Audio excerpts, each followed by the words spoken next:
ask everyone to please rise for the Pledge of Allegiance. Pledge allegiance to the flag of the United States of America and to the republic for which it stands, one nation, under God, indivisible, with liberty and justice for all. Thank you.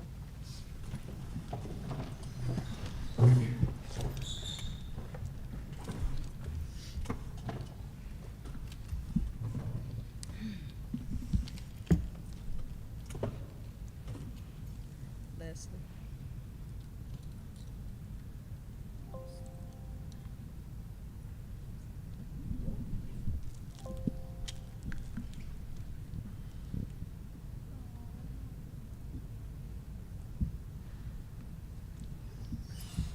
Mark DePace, Here.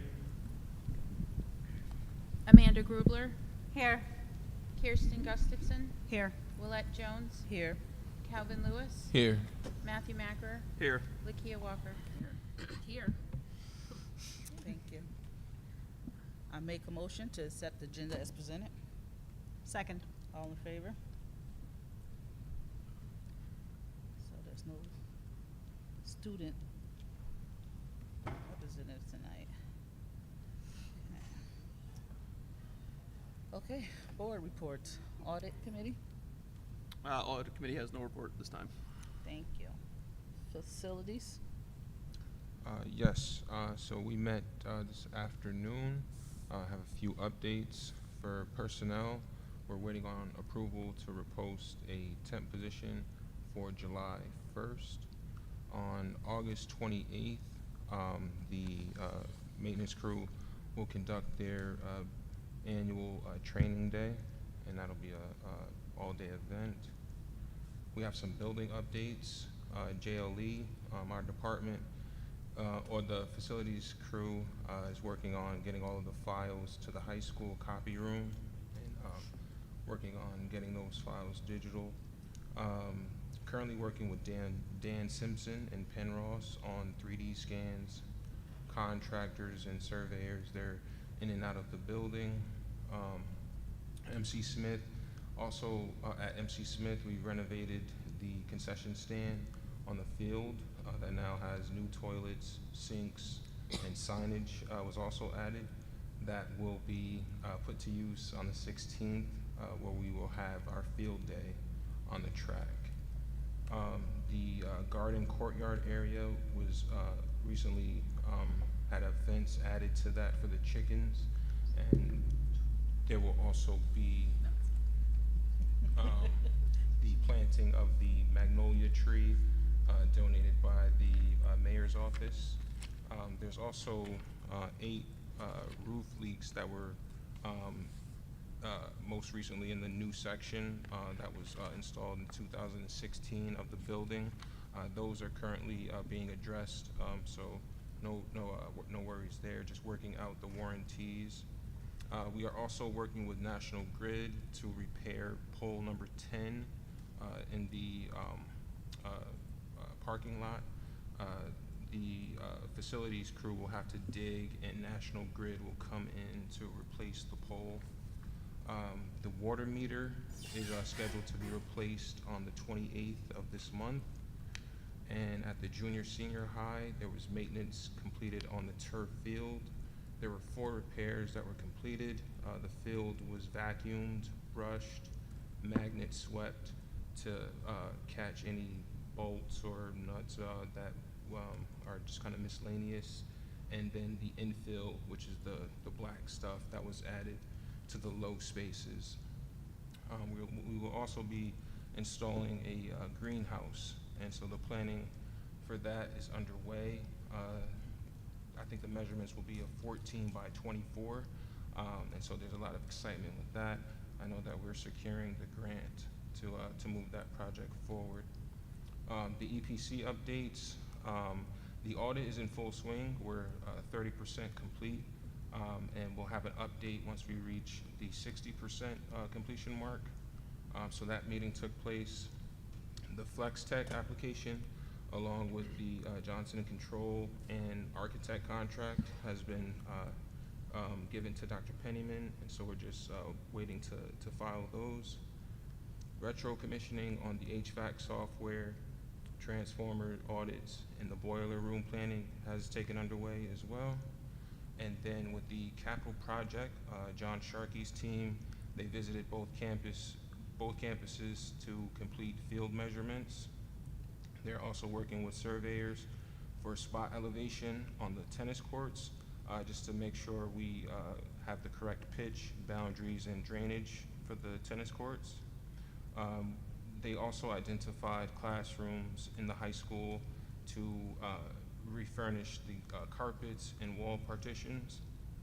We also have samples that we are reviewing in terms of the auditorium chairs.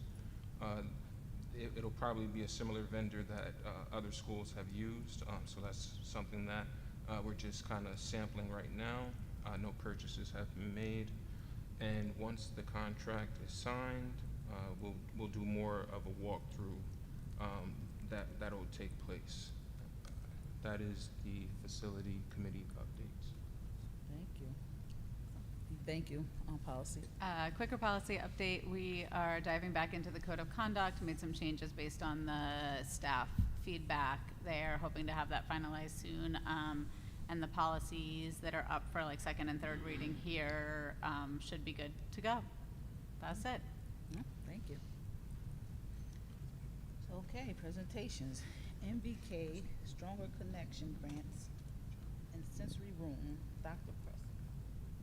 All right. Good evening, Blue Hawk family.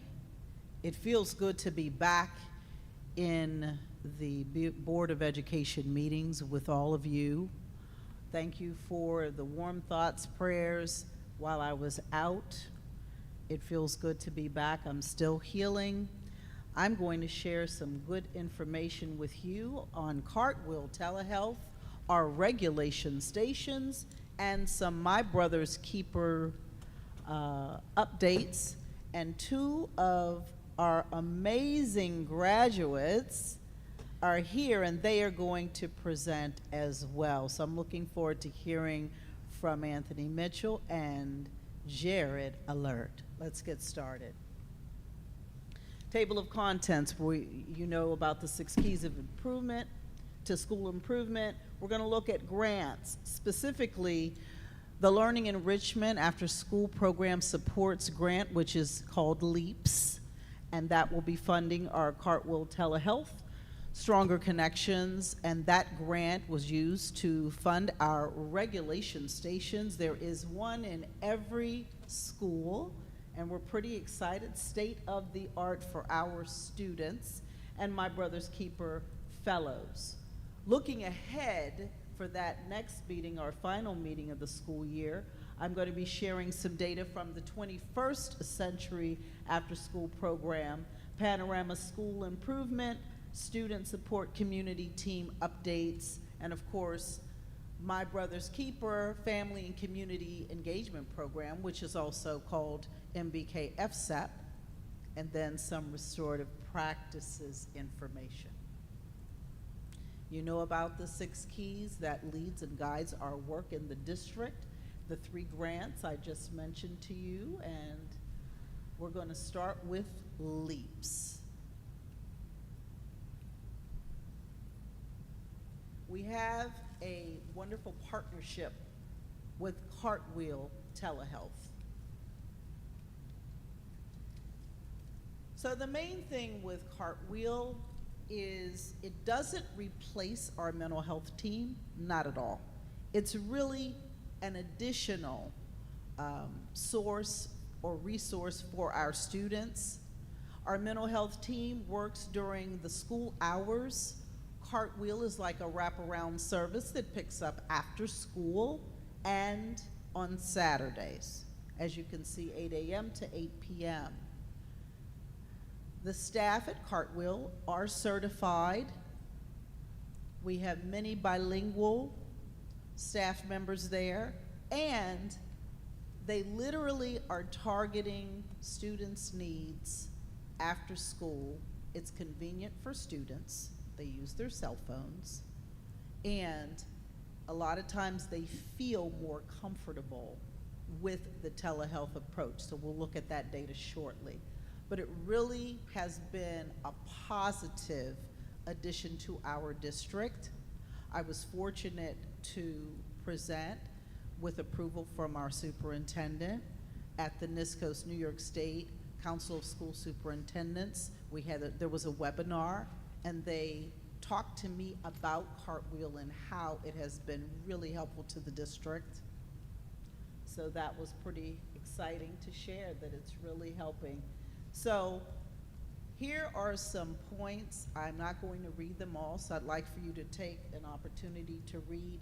What I really like is the one-on-one based therapy. Let's say a youngster goes home and they're really struggling with some relationship building issues with peers at school, and they go home and they're sad. It's wonderful that they're able to tap into their therapist and talk about it. What we have seen is we've seen students who don't have insurance necessarily, and there is some in gratis, if you will. There are some sessions that I was able to approve for the students, for parents who did not have insurance. We try our best to ensure that every student who needs the services gets served. So we'll talk about that as well. Family support. I love it that they have a case manager or program manager who's willing and able to discuss students. There's this collaborative piece where they have office hours. If our team would like to speak with them about students, they can. They, especially what's important to us, ed, law to the compliant. So HIPAA, FERPA, we're good there. And that was the main thing before we even got started with all this. That was the question. So we appreciate the platform, the data platform that they provide as well. Here we are, data collection requirements. The parents had to consent to the service, HIPAA compliant, and also they provide data. We have access to the data up to the minute. I know exactly what's going on. So let's look at the 3 areas of focus. We're going to look at referrals, engagement and outcomes, and student demographics.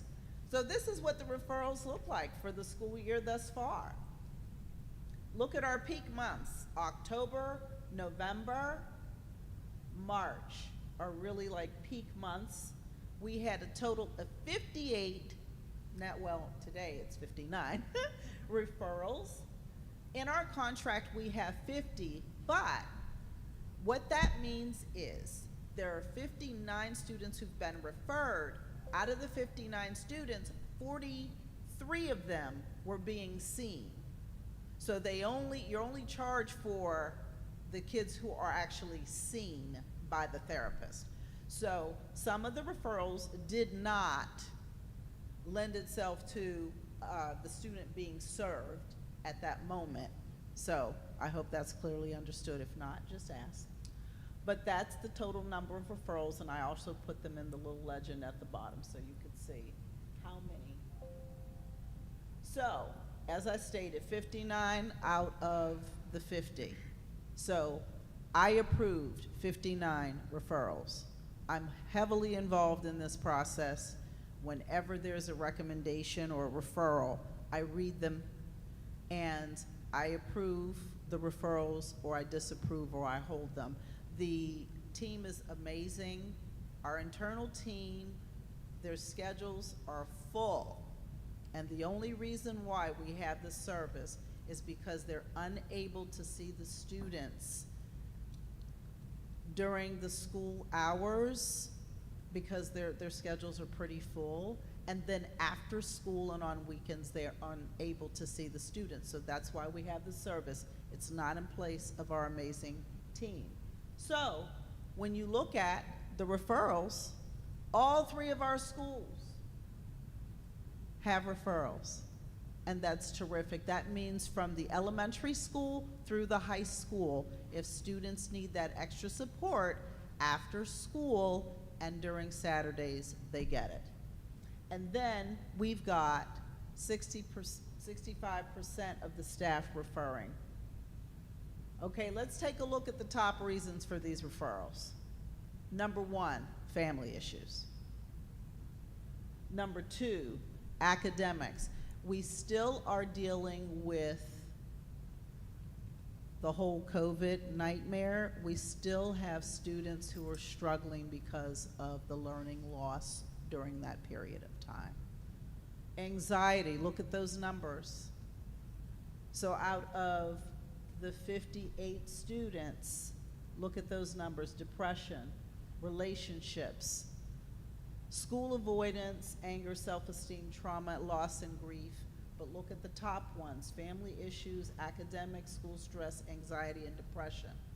What's wonderful is that we have professionals who provide that wraparound. We want students to be able to communicate how they feel to a certified counselor. And so that's been really helpful here. The referrals by our schools. You can look at the percentages, how many were approved, and the intake numbers.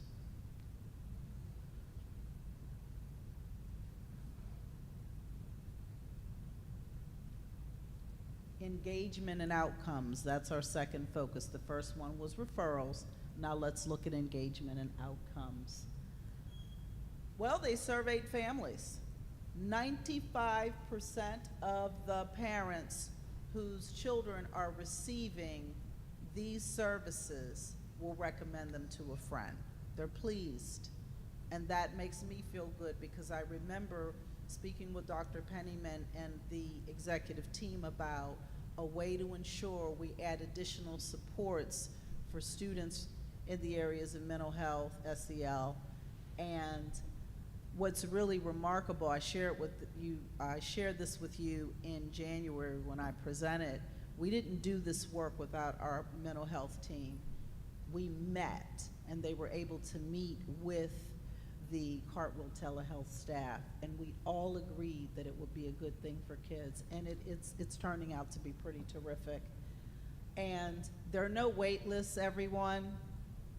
That's huge. If a student is going through something, they're not put on a wait list and they're waiting and waiting for months to be seen. That's a big deal. So I'm very happy about that. This is the session count information. You can take a look at that. Tons of sessions, 293 total so far during the school year. So the students are using the service. We've got some students who have 2 services, and obviously the students who have 1, there are 8 students who just have the 1 service.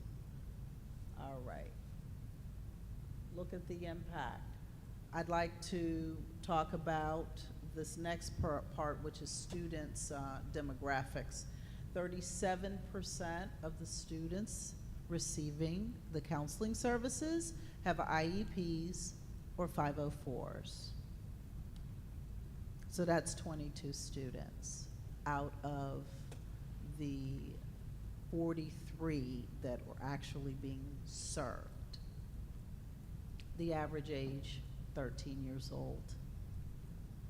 So look at that third bullet. 90% of students prefer telehealth or have no preference for in-person care. In other words, after school hours, they definitely appreciate their in-person services with our internal team.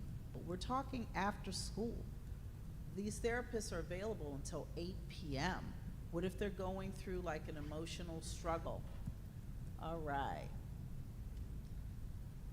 Number 1, the first bullet, look at the second sub-bullet. 2 students so far have graduated, meaning they no longer need counseling. They have enough tools in their toolkits that they're able to choose those options instead of needing the support from a therapist. So we're pretty proud of that. Quick question. If you go back to the slide before this, where are the 43 if 2 have graduated out?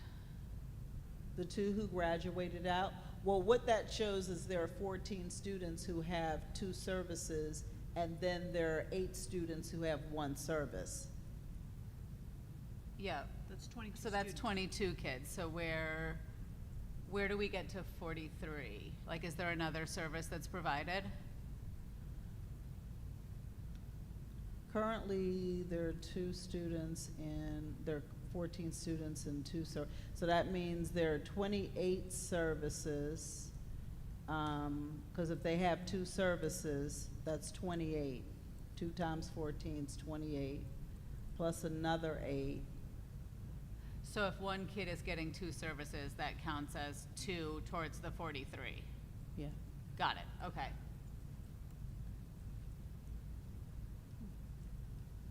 Sorry. Now we're going to move on to stronger connections. The regulation stations. Now, the reason why they're called regulation stations and not sensory rooms is because not every student who has an IEP becomes dysregulated. And if there's a student who is dysregulated and they just need to go into that room and go to the equipment that's either for alertness, calming, or movement, then they can. We can schedule them. And what happens first is the teacher will fill out a referral form. I get it. We schedule the student. They're able to go in 15 minutes with a staff member. There is a regulation station data form that has to be completed for every child who goes in, because we have to keep track of the data, the progress that the children are making, and just to know that these stations are really effective in helping students who are dysregulated become regulated. So you've seen these rooms before, but I just love the pictures. Let's take a look at some data. Regulation station data, MC Smith. So one of the questions on the form asks the TA to choose from the following sensory behaviors they've observed, or the teacher. And so here are the behaviors that they've observed and the percentages and how many children have exhibited those behaviors. So as you can see, loud vocalizations, humming, those are some of the sensory behaviors they're seeing. Fidgets with desk and clothes, that's 71.4%. Those are the highest 2, and then of course there's other. Here's another one. What appears to precede or coincide with increased sensory behaviors? And you can see when the student begins to dysregulate, when they're running out of time completing an assignment, when there is an unplanned change, or increased workload. So those 3 are the highest, and then there's other. Let's go to the junior high and look at some of that data so far. And we just started using the regulation stations in May. So excited to collect this data so far. Choose from the following sensory behaviors. So here at Hudson Junior High School, frequently out of seat, rocking, fidgeting, those are some of the behaviors that have the highest percentages. Loud vocalizations. When is this happening? And you get to see when it's happening. So 2 of the students, it was something tactile that kind of set them, got them really worked up. But the rest of them, math class, let's look at what appears to precede increased work demands when it's noisy in the classroom. So just looking at the comparison between the elementary school and the junior high school. Remember, with the elementary school, when there was a change of plans or students ran out of time, you saw higher percentages. With the junior high students, it's more of the work demands and when it's noisy. So let's take a look at the high school. Same thing. What sensory behaviors are you observing? We only have a couple of students, so the high school isn't really using it as much as the elementary school and junior high, but it's still there for our students whenever they need it. And here, class periods when you're seeing in music or the music boards, if they're on the bean chair, what precedes it when it's noisy, whole group movement. So let's just look at the aggregate data. This is everything pretty much together. And you're looking at what students are seeking for. Are they seeking for movement? 22 students have been seeking for movement, so that's 88% of the students, and 3 calming, 4 alerting. So we have a total of what, 29 students? And here we are, sensory behaviors, frequently out of the seat, rocking, and so on. So you get to see individual schools, but then you get to see them together as an aggregate. Look at the time of day. 8:30, 11 o'clock. That's when students have entered into the regulation station rooms. And some of the activities that were recommended.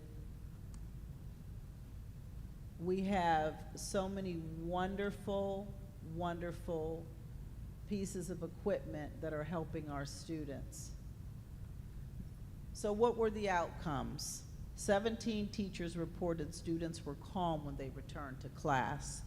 6 teachers reported they were more focused. 1 teacher said that the students regulated longer throughout the day.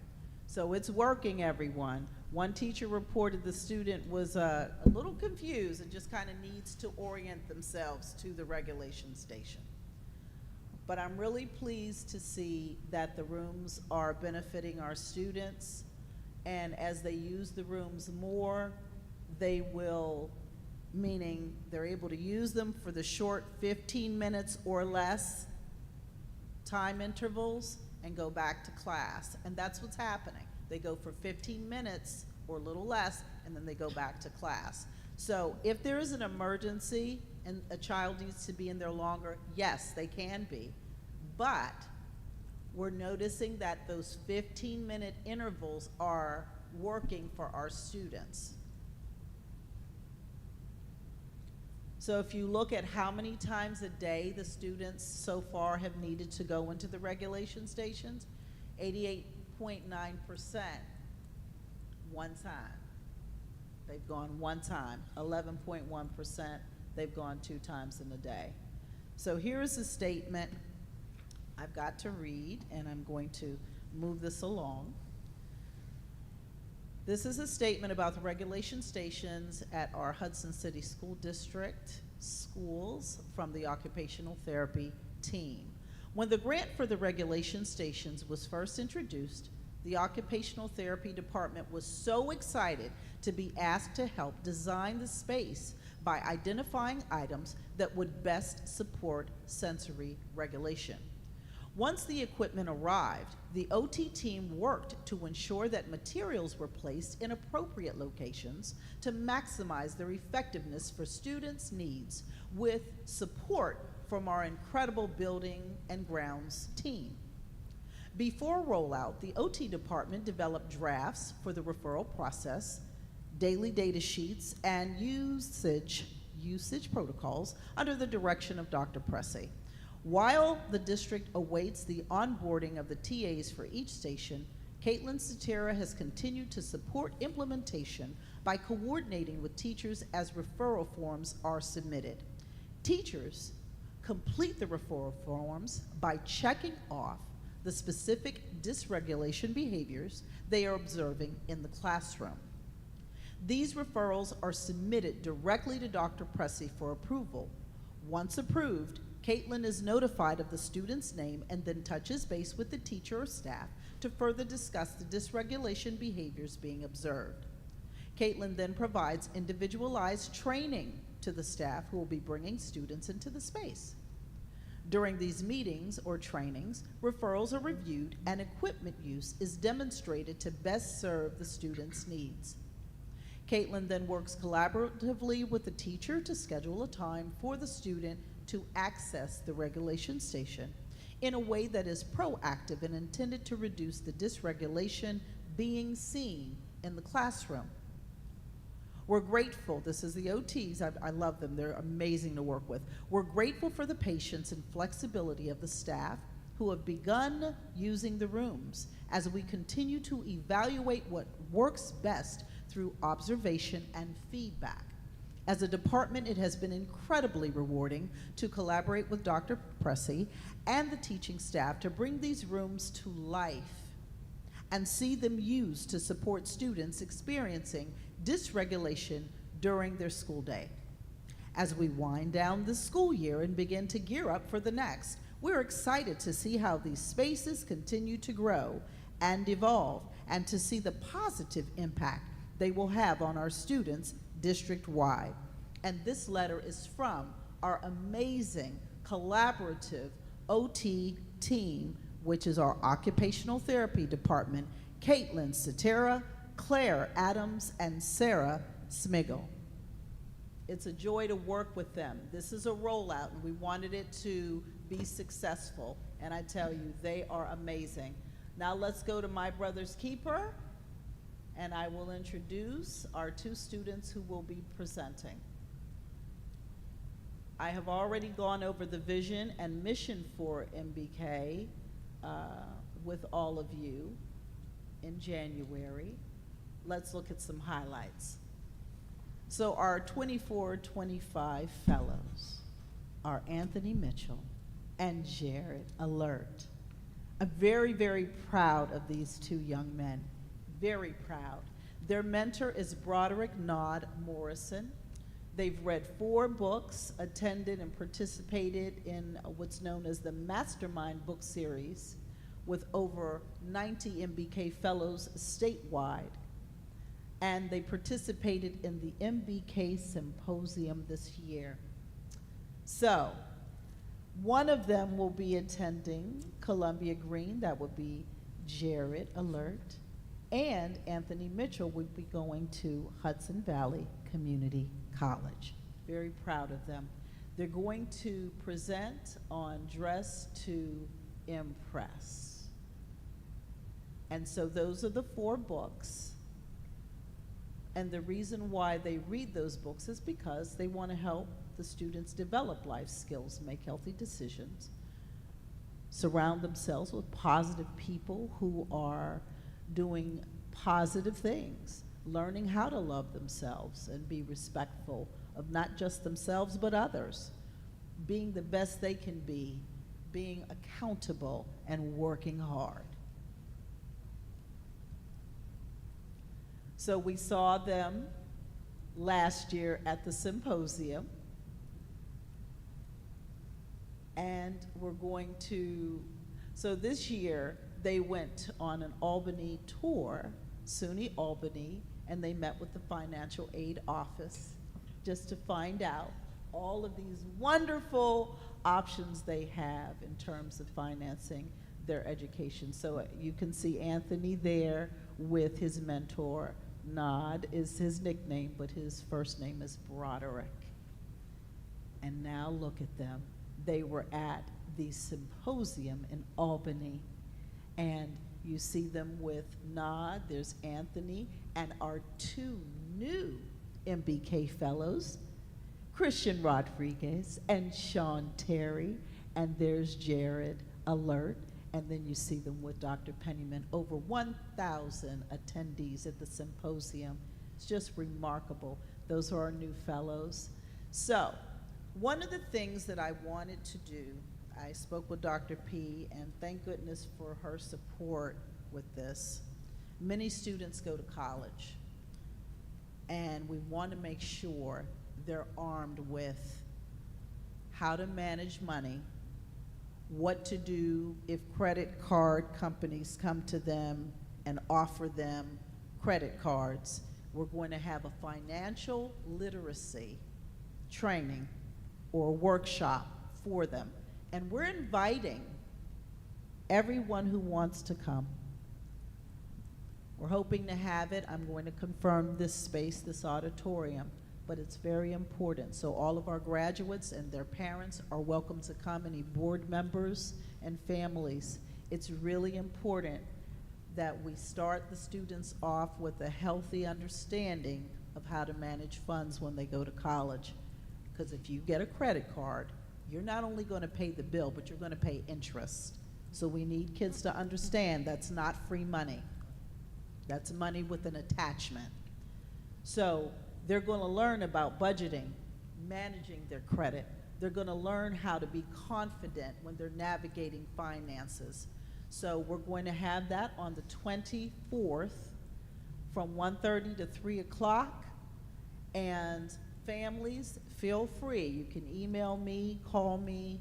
We would love to see you there. We're specifically looking at our graduates, but we're also looking at our families in general. All right? Special thanks to you all. It takes a village. And as our superintendent started us on this mantra way back in 23, it remains true today. Together, we can. So I'd like to now turn this over to the amazing two students as they come forth. You can stand at the podium and you will be presenting. And I will, thank you. And please make sure to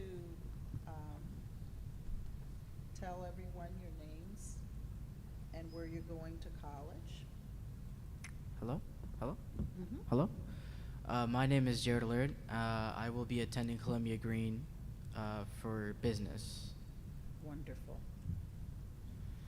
Hello, my name is Anthony Mitchell, and I'm going to Hudson Valley Community College for electrical engineering. And before we continue, I want to talk about Dress to Impress. My family is from a small country in South Africa called Guyana, and a lot of my family members were teachers. My grandma was a teacher, my uncle was a teacher, funny enough, taught my mother in the same class as he was going to college. So Dress to Impress is, in Caribbean cultures, they teach you at a very young age how to dress. And the meaning, and like the meaning of why we dress, but also how to dress. So Dress to Impress is basically a key to the youth on why it's important to dress and how to dress. All right, thank you. So number one is boost confidence. In this day and age, a lot of anxiety talks, is ramped up. And when you leave the house, you want to be able to look yourself in the mirror and say, you know what, I'm looking my best. You don't want to go out with a sad face because then people are going to give a reaction, okay, he's not best. Especially job interviews, something like this. You have to dress well because when you dress well, you feel well. And when you feel well, you act well.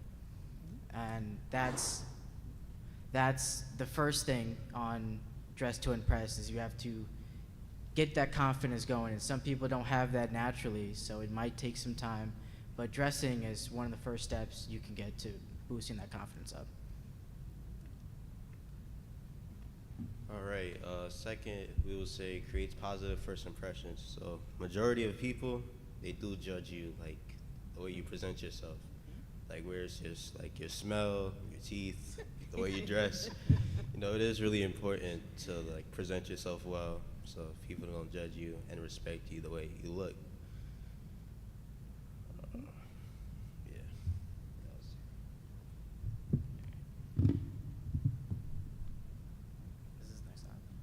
Self-respect. It kind of goes back to what I was saying at first with the mental health conversation has ramped up in the years to a much larger degree than back in the day. It's all about how you see yourself in the mirror again. A lot of people nowadays are, as Dr. Presley talked about with what was it, well, you talk about anxiety levels and depression. Self-respect is definitely something that is overviewed, no longer really touched, because the younger generation will quickly determine, say that I'm not good, I'm not this, I'm not that. A lot of nots, a lot of negativity. So dressing well when you go into an event or just going out teaches yourself, okay, I can present myself, or I can put on a casual outfit that can make me be like, okay, maybe I'm not this, maybe I'm not that, maybe I can be this, maybe I can be that. So it promotes self-respect and just showing that they value themselves in this world. All right. It also will teach you personal responsibility. Like, so for example, if you're going to a job interview, you don't want to be wearing like a tank top or shorts, anything like that. You would probably want to wear like a nice suit or some nice clothing. Otherwise, you're probably not gonna probably not get that job off of first impressions, because people do judge you. Like managers do judge you how you look and how you present yourself. So it is important. It will also teach you like good responsibilities of how you take care of yourself.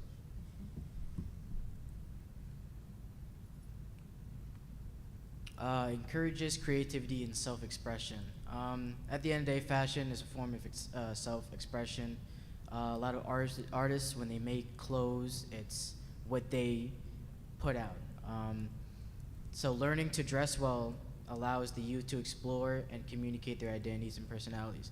Obviously, identity crisis has been pretty big nowadays. A lot of people don't know who they are at a young age, so being able to use that in how they dress can definitely encourage that creativity at a young age.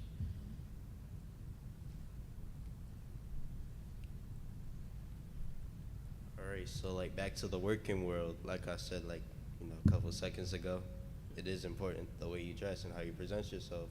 And like if you're working at school, it probably wouldn't be like, once again, appropriate to be wearing, probably like like as a guy, like sagging, put your pants down. It's probably not gonna look good to like inspire young kids to be doing that. You gotta present yourself well in the working world, so you can like impress people or the younger generation to just dress responsibly and dress great.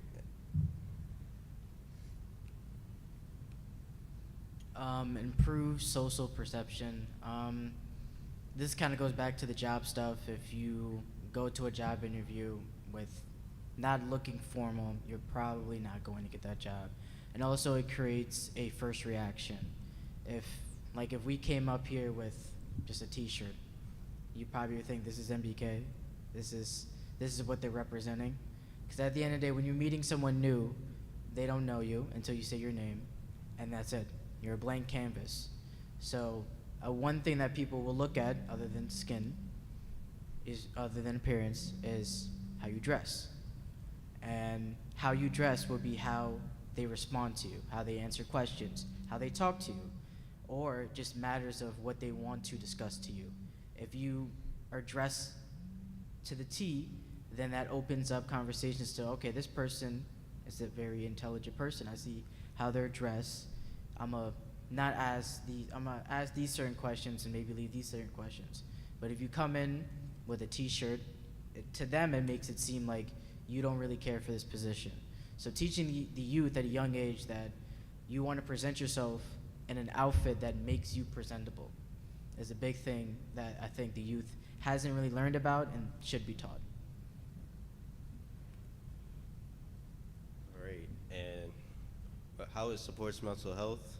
So obviously, if you leave your house, not in the best outfit, and everyone's looking at you weird, you're probably gonna be feeling like cramped up. You don't want to talk to nobody. It's probably gonna affect you down.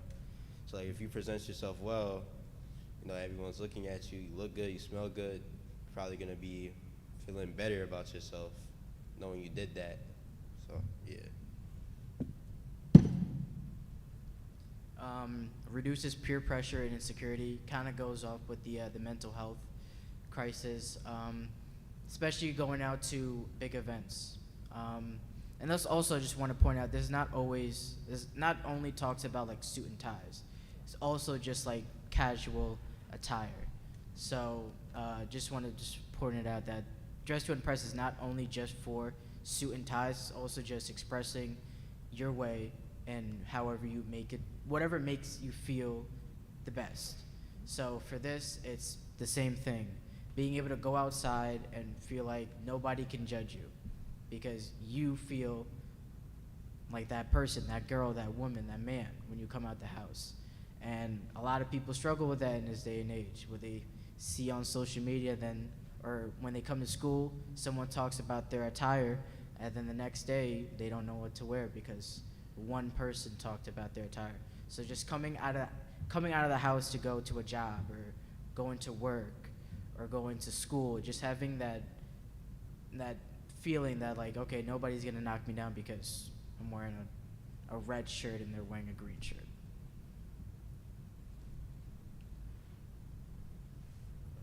All right, building life skills. So obviously at Hudson High School we have a dress code. For understanding the dress codes and to budgeting your clothes, not everybody can afford like designer clothes, like Louis Vuitton, Burberry, Gucci. Not everyone can, afford those things, but it doesn't hurt. Just find something like good to wear that will match, and you'll be fine. I don't think you need to spend like thousands of dollars on designer and any of that. As long as you present yourself well, look good, smell good, like I said, you should be fine, honestly. And that was it. Any questions? Thank you. Thank you. Thank you. Okay.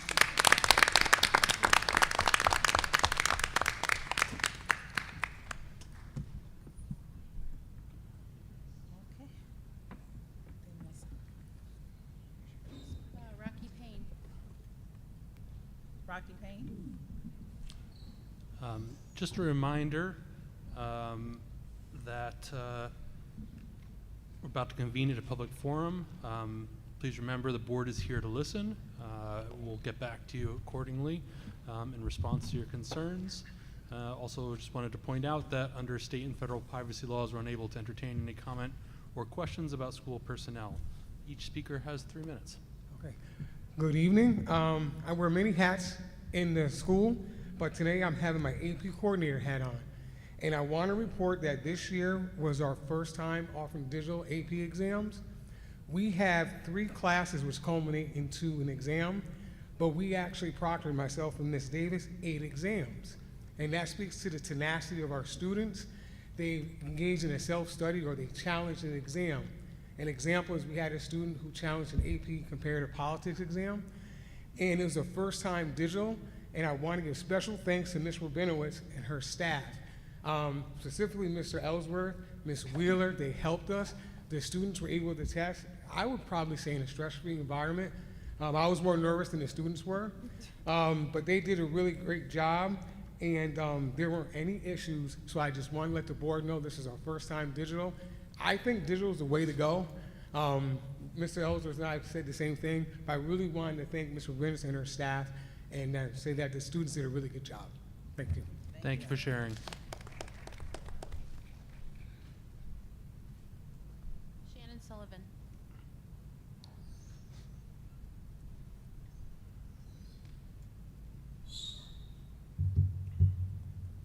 Hi, I'm Shannon Sullivan. I've come here before, but today I'm here in my capacity as second vice president for the Hudson Teachers Association, which is the teachers union.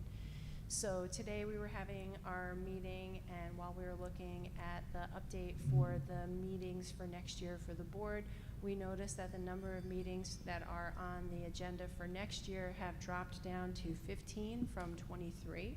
And I understand that you won't answer any questions, but the union is very interested to find out why this has occurred, and this is something that we just discovered this afternoon before this meeting.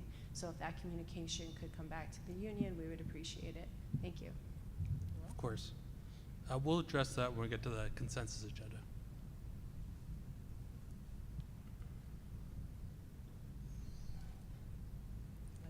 That's it? That's it. Thank you. Okay.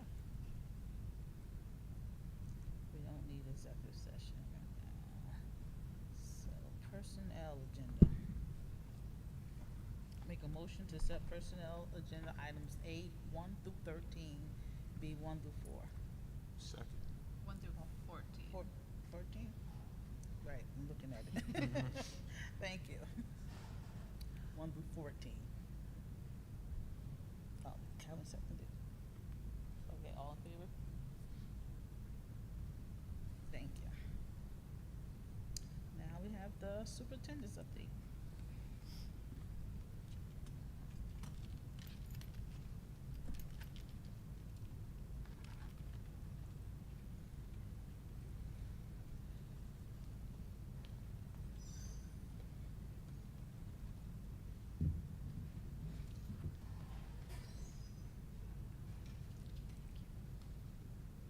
Good evening, everyone.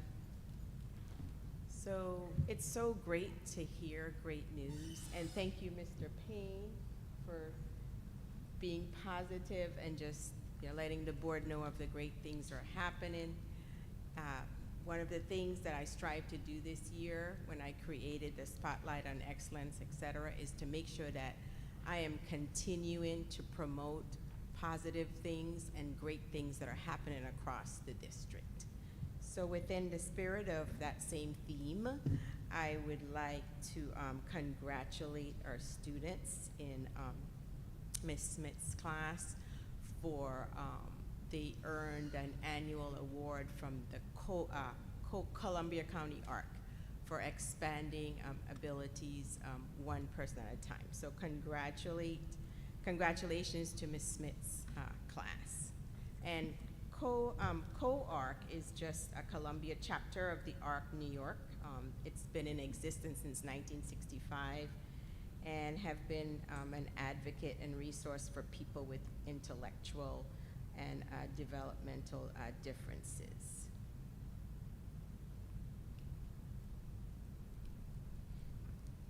So this year we have been on a venture to increase our student attendance.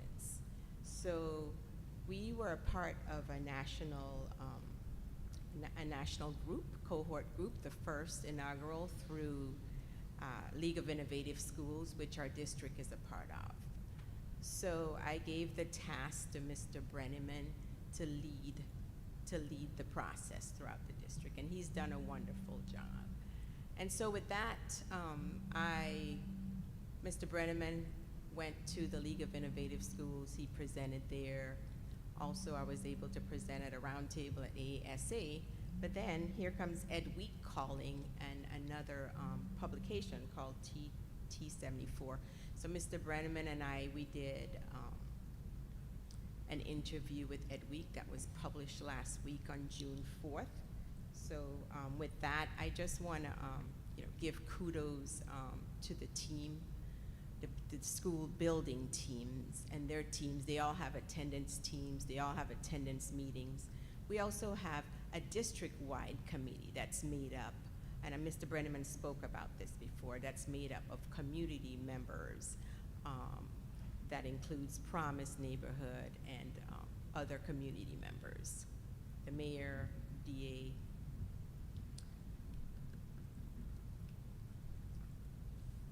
We also won the highest award we could receive for NISPRA, the 2025 School Communication Awards for our newsletter. This is a very rigorous award, and I've worked in districts that have gone for the awards that was never able to achieve that. So Hudson received the highest award, and once we received that award, and it's in conjunction with BOCES because we work with BOCES communications department. Our communications specialist is BOCES employee, but this year Avi was, Dr. Pennyman, do you think, I said, of course, let's go ahead and apply, and he showed me which newsletter, and we went in together and chose the pictures and everything. And so we received this award, and then I received a call from a couple of other superintendent colleagues saying, oh wow, Hudson won. So it was just great to win this national award. So tonight's spotlight on excellence, there's several on here tonight, but specifically, I wanted to make sure that I recognize the building leadership team for their work on the chronic absenteeism initiative. We were able to reduce our chronic absenteeism across all 3 buildings from the data that I received from Mr. Brenneman by 12% at least. So we're moving in the right direction, and I strongly believe that we have to continue to enunciate the positives, and because we know that there are times when we receive negative things. However, I just want to continue to promote the positivity and the great things that are happening in our district. And so I do believe Mr. Campbell's here, Ms. Zucker's here, and so I'm just going to call everyone's name, and then everyone else couldn't really be here tonight, but of course it's Mr. Campbell, Ms. Zucker, Mr. Bear, Ms. Platt, the interim assistant, Mr. Brenneman, Mr. Reardon, Ms. Patch, and Ms. Hanley. They are all of our building leadership team, and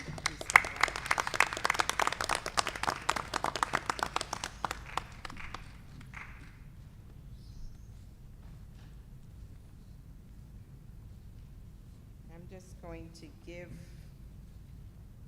the principal said to give the spotlight on excellence to Ms. Zucker and Mr. Campbell, and they'll get them to them. However, I'd like for you guys to, like we do, take a picture with the board.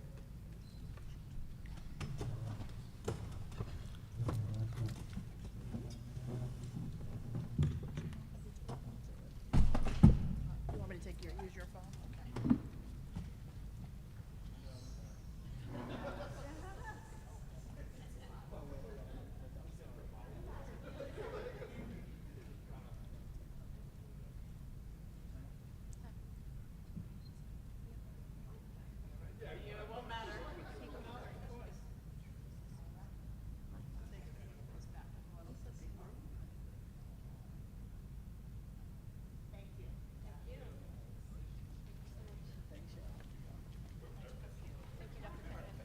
And last but definitely not least, I'd like to speak a little bit about one of our teachers at the junior high, social studies teacher, Mr. Brian Houlihan. And the reason why I'm spotlighting Mr. Houlihan tonight, he's not here, however, is if you ever go into Mr. Houlihan's class, the ambiance in there, the classroom atmosphere is great. However, he is an innovative teacher. He finds ways to engage our students. I've seen him use cereal boxes if you go into his classroom. He's got t-shirts. I mean, you see all of the hands-on activities that he uses to draw students and engage students and hook students. And I know that, yes, you can say it's his job, but there's never a time that I've visited his classroom that I did not see students enjoying the lesson, and it's just not a sit and teach or stand and deliver. He is a great model of what all of our teachers should be doing. Not that they all don't do, but however, I strongly believe that I have to give credit where credit is due, and he goes above and beyond. He's very innovative. So if you have a chance, please visit Mr. Houlihan's class. I know he would really appreciate that. And so spotlighting Mr. Houlihan, and I will continue to find those bright spots throughout our district and spotlight them at the board meeting.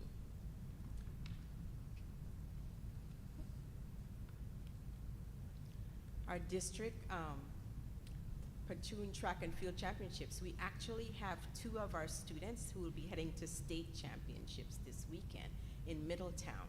So we're really excited, and I believe it's Jeremiah, and that is, geez, I can't think of her sister, Olivia. They're going this weekend, so very exciting times for us. No, it's Elijah Walker. Elijah and Elijah. All right. Sorry. Wrong picture. That's right. Elijah Walker is going. Yeah, but that's not Elijah up there. That's why he said Jeremiah. It's Jeremiah. All right. So our high school team placed second at the Envirothon, which is wonderful, on May 29th. So kudos to them. Our Envirothon team, as you know, they're an excellent group of students, and our teacher that leads them is also excellent, but they also got to sit with the King and Queen of Netherlands, so that was the highlight of last year. So, but congratulations to them and kudos.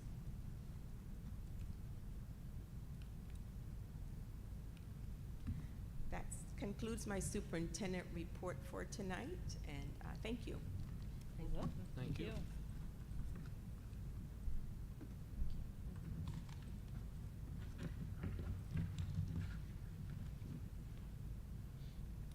So actually, we need to pull E. Yeah, you want me to? Yeah. So, we're going to pull consensus item E, which is the 25-26 Board of Education meeting schedule. I'd like to pull it. I think we could have a little discussion around it, and also need to table it for another reason. But yes, there are some changes to the schedule for next year. As a board, I think we've all recognized that we have a lot of work to do on policy. So one of the main goals is to cut down on the number of business meetings and increase the number of and the length of our policy committee meetings. We'll also have a policy today that we're going to be approving that changes the structure of policy committee meetings to make them more inclusive. So yeah, I think our goal is just to give the board more time to focus on policy. We've got policies on the books that are from 2007 that still need to be updated. And so yeah, our goal is to move through those more rapidly and separate those from our business meetings. Those meetings are still open to the public. There will be more members of the community invited to attend and be on the policy committee. So we think it's an overall positive thing that will lead to more change. Yeah, I just want to add to that. I think it's not about reducing the amount of time that the board is spending on this business, but it's about spending more time actively working on things rather than sort of like passively sitting. And there's a need to really like have our policies or have our committees in general. Like there may be a need for expanded committees or other things as we're thinking about this that we need to be working on. And so I'm really excited about the prospect of moving the board meetings once a month so that we can have a longer policy meeting, and then that policy committee, like Mark talked about, that will be open with community members, teachers, leaders, so we'll be able to really use that. Like I'm picturing a sort of multi-hour session every other week opposite the board's meetings to really be able to like drive and make moves on policy. So I just want to like double stamp that it's not about spending less time. In fact, it may still end up being that more time, but it's about like really adjusting so that we're doing the things that impact and we can like move things forward in a way that we need to and bring more community involvement into the work that we're doing. Yeah. And then the second thing with the draft meeting schedule, we're currently looking into when we need to file our tax warrants. We had initially made a motion to have the organizational meeting on July 15th, but apparently that's also the deadline for putting tax bills in the mail. So we're looking at the date for the reorg meeting or alternative solutions for approving our tax warrant so that tax bills get in the mail at the right time. That just reminded me of one more thing. I think one of the things that we, is that recognizing that often in the fall, if there's like late hires, if there's other things that happen, I think that as a board, we're committed to making sure that we do hold like an emergency board meeting as needed if there are things that need to move so that personnel issues can move on, right? So Yeah. like also recognizing with this shift that there's flexibility to hold additional meetings as needed around specific items to make sure, you know, obviously, like, if a staff member got hired at the beginning of September, we wouldn't say like, oh, this has to be approved by the board in October, right? Like making sure that we're doing what we need to do there. Yeah, exactly. So I'll make a motion to table item E until our next board meeting. Second. All in favor? And then, so that brings us to make a motion to approve consensus agenda items A through D and F through T. Second. All in favor?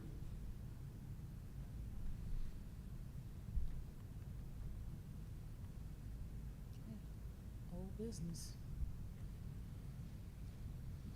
Should we approve some of these? I Great. believe they're all ready to approve. Yeah. Make a motion to adopt policy 4750, promotion and retention. Second. All in favor? Along with that, make a motion to retire policy 4750R, it's no longer needed. It's the Hudson Junior High School grade promotion policy credit record. Second. All in favor? Third reading, make a motion to adopt policy 2410, policy development, adoption, implementation, and review. Second. All in favor? And this is the policy charter that we mentioned. So make a motion to adopt policy 2410E, the policy charter. Second. All in favor?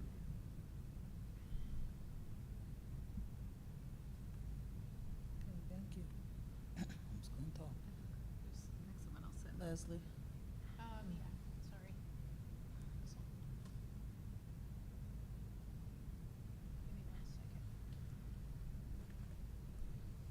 Joshua Kipp. Joshua Kipp? Yes. Okay. Good evening, Planning Board. Or school, I'm sorry. Good evening, Hudson City School Board.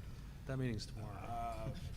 God, where did I go? My name is Josh Kipp, a neighbor and a resident on Mill Street, across the street from Charles Williams Ball Field.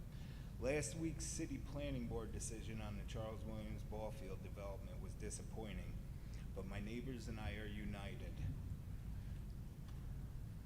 I'm going to show you what happens down here on Mill Street. I'm going to set this out here.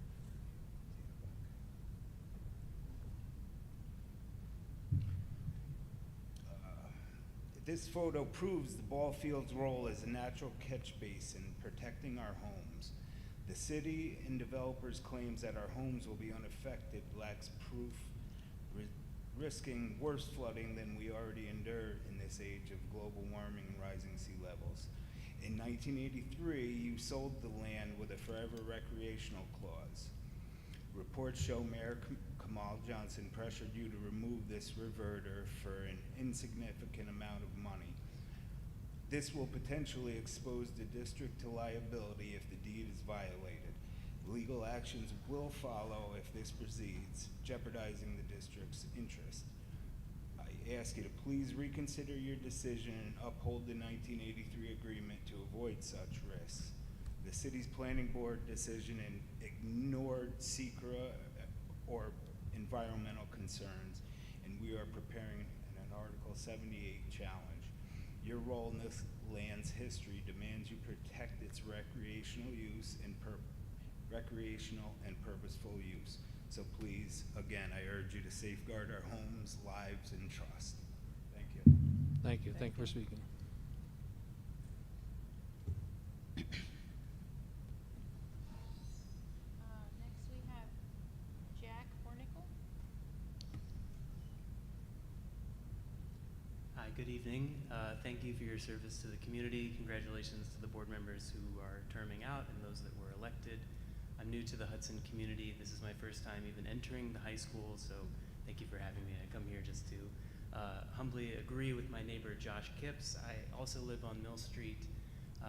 We have raised reasonable concerns to the planning board about this development that have gone unheard and unaddressed.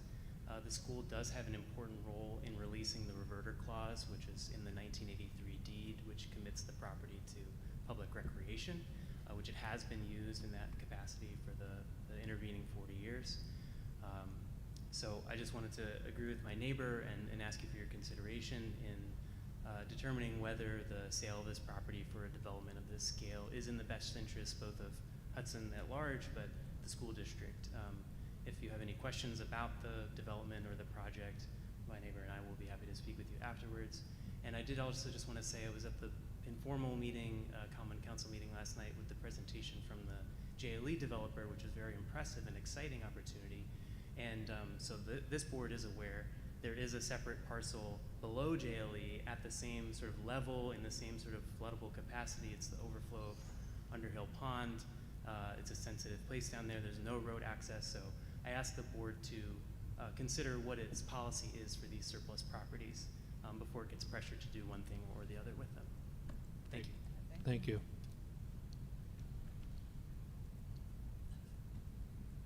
That's it, Leslie? That's it. Thank you.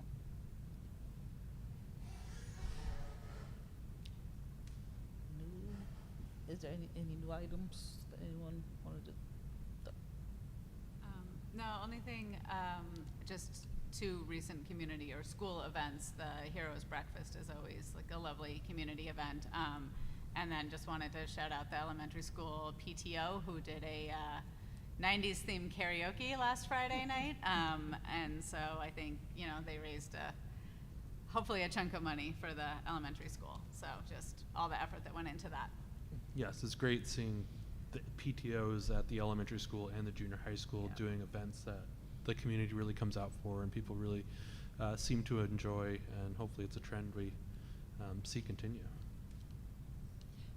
I'd like to shout out the high school concert that was this past week, the band and choir. Always respect the diversity of music options that are available for students here, and the really exceptional work that our students do as musicians. It's really thrilling not just to see how far our seniors have come, but to see our underclassmen advancing and watch them rise to those levels as well. Well, I guess I'll talk about the prom. Even though it rained, it was really nice turnout. The kids was beautiful.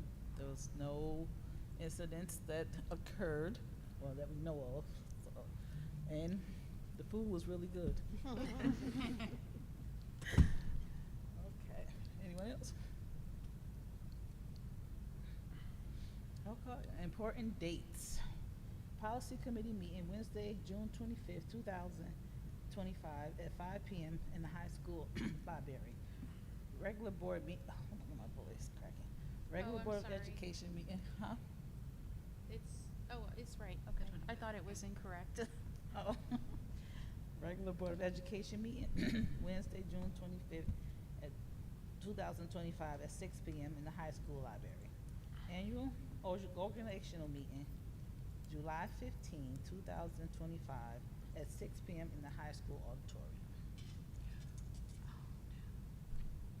Can I just add, we've got an audit committee meeting 1 week from today, 9 a.m. in the district conference room.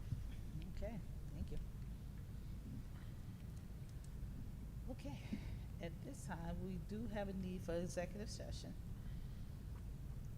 7:14, and there will be no further business. I make a motion to adjourn the meeting at 7:15. No, make a motion to enter executive Oh, session. enter executive session. Second. All in favor? Thank you all for being here.